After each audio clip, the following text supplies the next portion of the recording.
Now, more than 160 world leaders are expected to attend the COP28 climate summit, which begins in Dubai today. The Conference of the Parties summit brings together a broad range of the biggest names in politics, business and climate activism. But as usual, there's a bit of controversy over several names on the invitation list, as well as the obvious hypocrisy. King Charles, Prime Minister Rishi Sunak, David Cameron will all take separate private jets to lecture the world about climate change. Humza Useless is there as well. But it's not just world leaders trying to tackle climate change.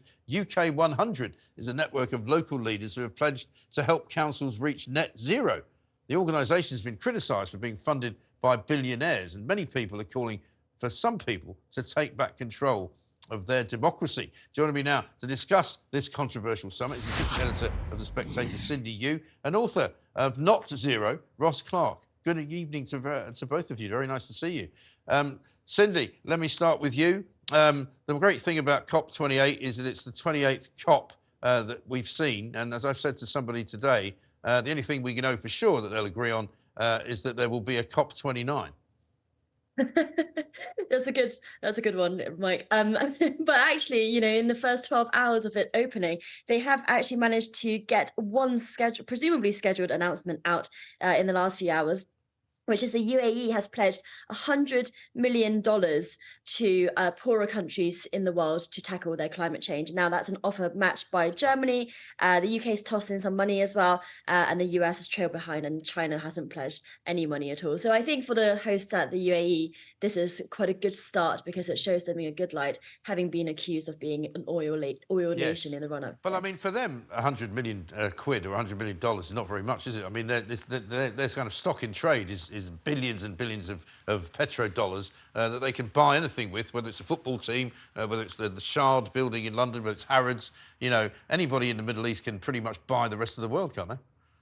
Or indeed The Spectator, well, very much. I didn't want to intrude on private grief. I wasn't sure what you might want to say about that. But yeah, I mean, they've got plenty of money, but it does seem a bit incongruous, doesn't it, that you've got this big oil-producing nation suddenly hosting everybody who's flown in on private jets to talk about not changing all your emissions.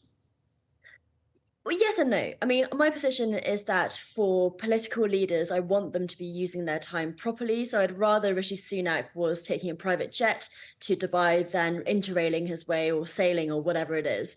So I'm not so fussed about that. I also think that it's these oil guzzling nations that are more important to get on board. My latest article for The Spectator is all about China's own green drive and just how much it's dominated the renewables industry globally, but also how much it's also made renewables much more bigger source of its own energy at home as well. So it is these kinds of countries that we need to tackle. And also because they have so much money, they have a huge potential in making renewables cheaper than they were before. The kind of wind power breakdown in prices we've seen in the last 10 years wouldn't really have been possible without a lot of countries getting on board. So on that, I'm slightly more woke, I just have to say, Mike. Listen, I don't mind. All views are admissible in the independent republic. Ross Clark, let me ask you about the cost of renewables, though, because there's a bit of a con going on, it seems to me, whenever we hear about subsidised renewables in this country. And over in the Middle East, of course, they could make oil and gas that they sell us a lot cheaper if they wanted to, but they don't.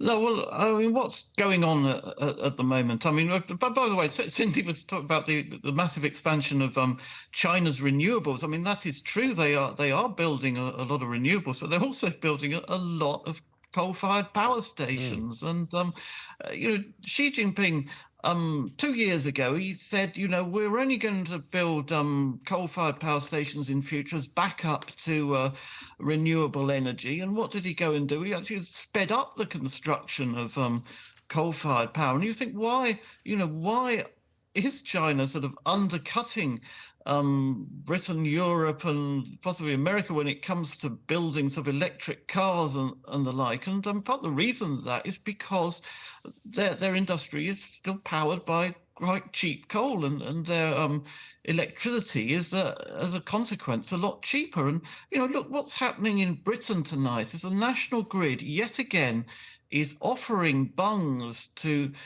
householders to turn off their fridges, turn off their appliances so they can earn a tenner or something. Why is it doing this? It's because the air is still, Britain is becalmed, it's November, there's hardly any solar energy coming in, and Britain's renewables infrastructure is failing to deliver the goods.